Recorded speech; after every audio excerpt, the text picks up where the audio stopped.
Dancing and love throughout the millennium have gone hand in hand.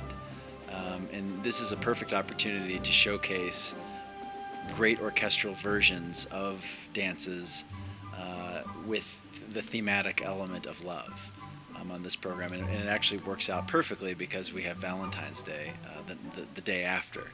So this is a perfect way to begin your Valentine's Day weekend. To celebrate the greatest dances, symphonic dances of some of the greatest composers. And for me, this is some of the most exciting symphonic music that has ever been written. Just the most enjoyable, evocative. It's essentially my version of going to Las Vegas, this program.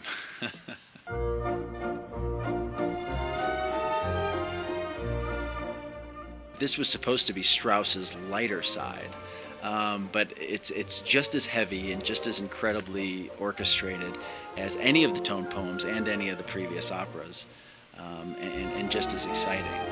Strauss was a virtuosic writer. You know, there are composers like Lutoslawski or Bartók who wrote concertos for orchestra, which was meant to be like a concerto, a virtuosic performance for every single performer.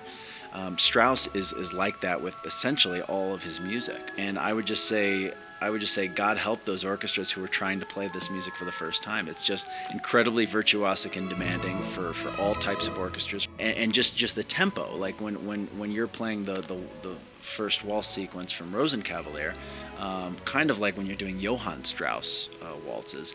You know, you have to be very, very flexible with the tempo, and you're always basically taking a tempo rubato, which basically means you're taking time away, you're giving it back, and you have to try and bring 100 people to do that at the same time.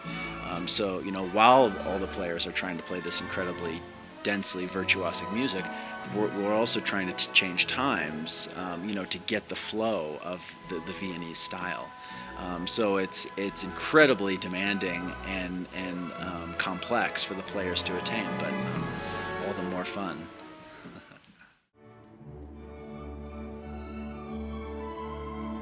Our program features various degrees of love, whether it be requited or unrequited, successful or not successful. And sometimes, like in West Side Story, aka Romeo and Juliet, it doesn't turn out so well for anybody.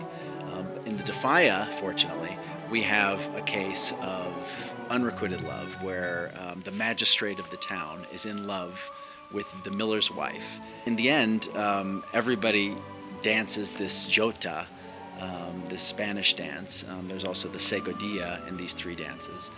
The second dance is sort of a Spanish competition, you know, like almost like a bullfight. Manuel de Falla actually is a Spanish composer, basically steeped in Andalusian tradition and Spanish folk music, and at the time, the early 1900s, Spanish music was very focused on their folk music. And actually, de Falla also studied in France. He spent time in France, about almost 10 years, you know, encountered the rivalry between Debussy and Ravel, and got to know Ravel a little bit. So that's a cool correlation of our program.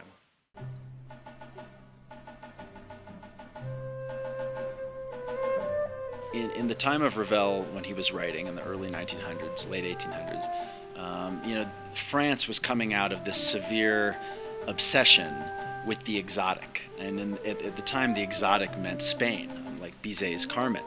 You know, the idea that you cross the mountains and there's this culture that is totally different from us, and we can write about it and make music about it. One day he came up with this idea. You know, he sat at the piano and he played this theme for his friend, and he said, "Hey, this would be really cool if I just repeated this 17 times." And it ends up being this incredible display of orchestral color. Virtually every instrument in the orchestra, including saxophones, oboe d'amores, which is kind of like a hybrid between the oboe and the English horn. You get E-flat clarinets in there. Every single instrument plays this same melody, which is repeated over and over and over. And so for Ravel to basically write a pop song, and Ravel even called it 15 minutes of orchestra without music. You know, so he admitted that this was not something that he expected to be like this profound wildly popular piece, and it ended up being his most famous piece. So it's an incredibly exciting work, and we're really happy to be performing it and get to relax for a piece.